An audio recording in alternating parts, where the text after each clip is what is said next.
মৃত্যু বাবার লাশকে চেয়ারে বসিয়ে দিয়ে তার কাছ থেকে সমস্ত সম্পত্তি বা কিছু একটা ফিঙ্গার দেওয়ার মাধ্যমে দখল করে নিচ্ছে সন্তান কিংবা পরিবারের আংশিক কিছু ব্যক্তিত্ব। এমন একটি হৃদয় বিদারক দৃশ্য দেখার পর আমরা নিজেদেরকে আর ঠিক রাখতে পারছি না। আশ্চর্য হচ্ছে, আইএবি জাহিলিয়াতের যুগকেও যেন হার মানিয়ে দিচ্ছে বাংলাদেশের মানুষ। আজকে সন্তানের কাছে পিতার নিরাপত্তা নাই, পিতার কাছে সন্তানের নিরাপত্তা নাই।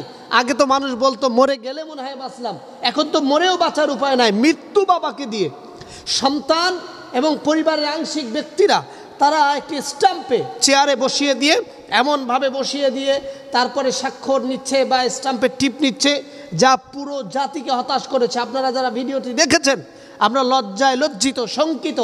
যেই আদর্শের ভিত্তিতে আমাদের জীবন পরিচালিত হওয়ার কথা, যেই কোরআনের আইন, কোরআনের বিধান, কোরআনের ভাষায় আমাদের আদর্শ তৈরি হওয়ার কথা, সেখানে আমরা আজকে কি করছি?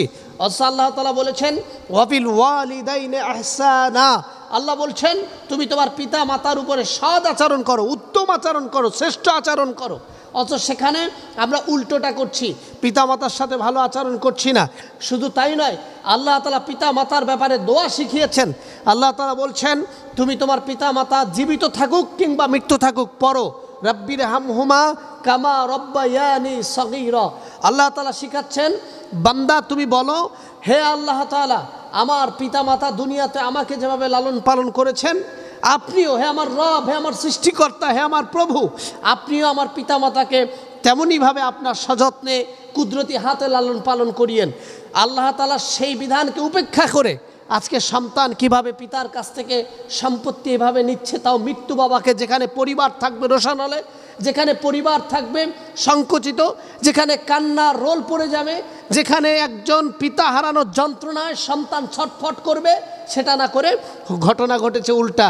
আপনাদেরকে বলতে চাই, সাল্লাল্লাহু আলাইহি ওয়াসাল্লাম, আল্লাহর পয়গম্বর মুহাম্মদুর রাসূলুল্লাহ সাল্লাল্লাহু আলাইহি ওয়াসাল্লামের সম্মানিত পিতা, যিনি রাসূল সাল্লাল্লাহু আলাইহি ওয়াসাল্লামের জন্মের আগেই ইন্তেকাল করেছেন।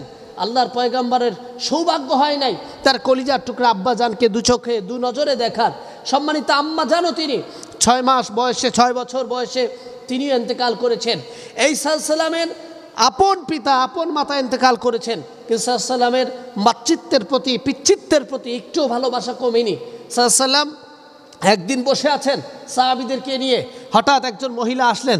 সাল্লাম তার চাদরটা মহিলাকে বিছিয়ে দিলেন। সাহাবায়ে কেরাম জিজ্ঞাসা করলেন এই মহিলাটাকে?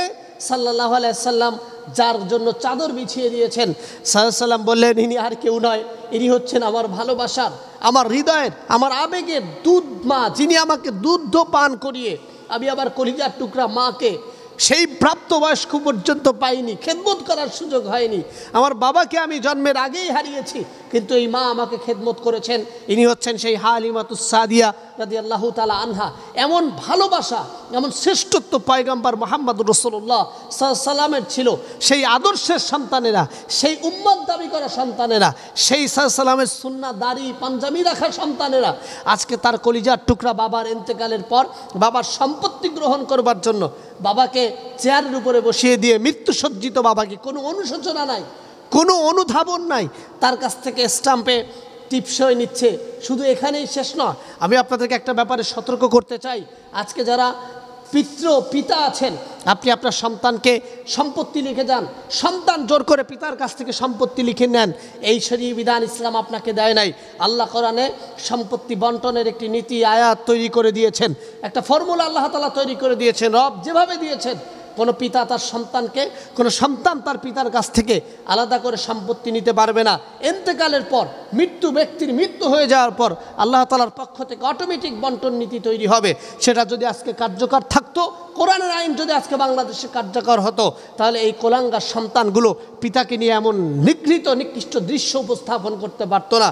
আমরা দোয়া করছি আল্লাহ তাআলা যেন আমাদের সন্তানগুলোকে উত্তম, শ্রেষ্ঠ এবং শ্রেষ্ঠ পবিত্র সন্তান হিসাবে